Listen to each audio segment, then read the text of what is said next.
आज हम आपको इतिहास की उस शख्सियत की कहानी सुनाने वाले हैं जिसका नाम सुनते ही वीरता, रणनीति और अपार महत्वाकांक्षा की छवि सामने आ जाती है। यह कहानी है अलेक्जेंडर द ग्रेट यानी सिकंदर महान की, जिसने बहुत ही कम उम्र में वह कर दिखाया जो सदियों तक कोई और न कर सका। 356 ईसा पूर्व में मैसेडोनिया की राजधानी पेला में जन्मे अलेक्जेंडर राजा फिलिप द्वितीय और रानी ओलंपियास के पुत्र थे। जन्म से ही उनमें असाधारण गुण देखे गए।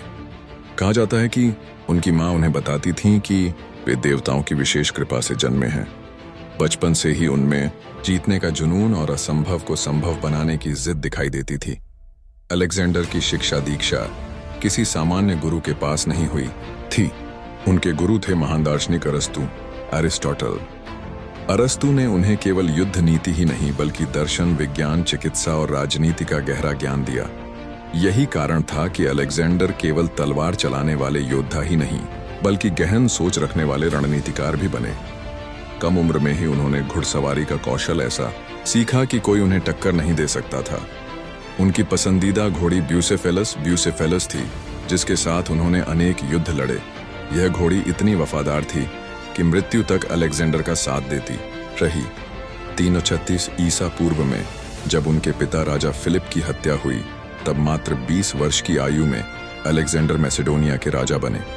उस समय ग्रीस बिखरा हुआ था, लेकिन अलेक्जेंडर ने अपनी बुद्धिमत्ता और युद्ध कौशल से ग्रीक नगर राज्यों को एकजुट कर दिया। इसके बाद उन्होंने निश्चय किया कि वे केवल ग्रीस ही नहीं बल्कि पूरी दुनिया पर विजय प्राप्त करेंगे। उनका पहला बड़ा अभियान था पर्शिया के विरुद्ध। उस समय पर्शियन साम्राज्य दुनिया का सबसे बड़ा और शक्तिशाली साम्राज्य माना जाता था, लेकिन अलेक्जेंडर ने साहस और अद्भुत रणनीति से पर्शिया के राजा डेरियस तृतीय को पराजित कर दिया। इस्सस और गाउगामेला जैसे युद्धों में अलेक्जेंडर ने जो रणनीति अपनाई, वह आज भी युद्ध कला की पाठशालाओं में पढ़ाई जाती है। अलेक्जेंडर केवल एक योद्धा नहीं थे, वे एक दूरदर्शी शासक भी थे।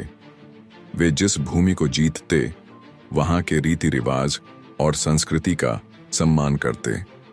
यही कारण था कि उन्हें कई जगह उद्धारक की तरह देखा गया, न कि केवल विजेता की तरह। उन्होंने मिस्र में जाकर अलेक्जेंड्रिया नाम का शहर बसाया, जो आगे चलकर शिक्षा और ज्ञान का केंद्र बना। अलेक्जेंडर की यही सोच थी।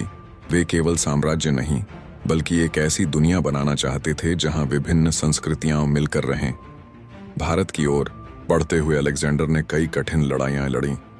326 ईसा पूर्व में उन्होंने झेलम नदी के किनारे राजा पोरस से भयंकर युद्ध किया। यह लड़ाई बेहद कठिन थी क्योंकि पोरस के पास हाथियों की विशाल सेना थी। फिर भी अलेक्जेंडर ने अपनी रणनीति से पोरस को पराजित कर दिया। लेकिन इस युद्ध के बाद उन्होंने पोरस की वीरता से प्रभावित होकर उन्हें सम्मानित किया और पुनः उनका राज्य लौटा दिया। यह अलेक्जेंडर की महानता का परिचय था। वे दुश्मनों के साहस की भी कद्र करते थे। हालांकि भारत की भीषण गर्मी, लंबे अभियानों की थकान और सैनिकों की थकावट ने अलेक्जेंडर की आगे बढ़ने की महत्वाकांक्षा को सीमित कर दिया। उनके सैनिक अब घर लौटना चाहते थे और मजबूर होकर अलेक्जेंडर को वापस लौटना पड़ा। लेकिन किस्मत को कुछ और ही मंजूर था। 323 ईसा पूर्व में मात्र 32 वर्ष की आयु में अलेक्जेंडर की मृत्यु हो गई। उनकी मृत्यु का कारण आज भी रहस्य है। कुछ कहते हैं कि उन्हें बुखार हुआ, कुछ मानते हैं कि उन्हें जहर दिया गया। इतनी कम उम्र में दुनिया का इतना बड़ा हिस्सा जीत लेने वाले अलेक्जेंडर को इतिहास में सिकंदर महान के नाम से जाना गया। वे न केवल एक योद्धा थे बल्कि एक सपना देखने वाले थे, जिन्होंने यह विश्वास दिलाया कि अगर इच्छा प्रबल हो तो असंभव भी संभव बन सकता है। अलेक्जेंडर की विरासत केवल उनकी विजय तक सीमित नहीं थी।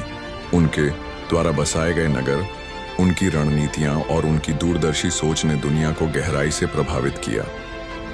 ग्रीक संस्कृति और शिक्षा का प्रसार उनके कारण एशिया और यूरोप के कई हिस्सों तक पहुंचा। उनकी कहानी हमें यह सिखाती है कि उम्र, परिस्थिति और सीमाएं कभी किसी को रोक नहीं सकती। अगर आपके भीतर जुनून है, साहस है और सपनों को पूरा करने का जज्बा है, तो आप भी इतिहास रच सकते हैं। ऐसी ही प्रेरणादायक कहानियों के लिए चैनल को सब्सक्राइब जरूर करें।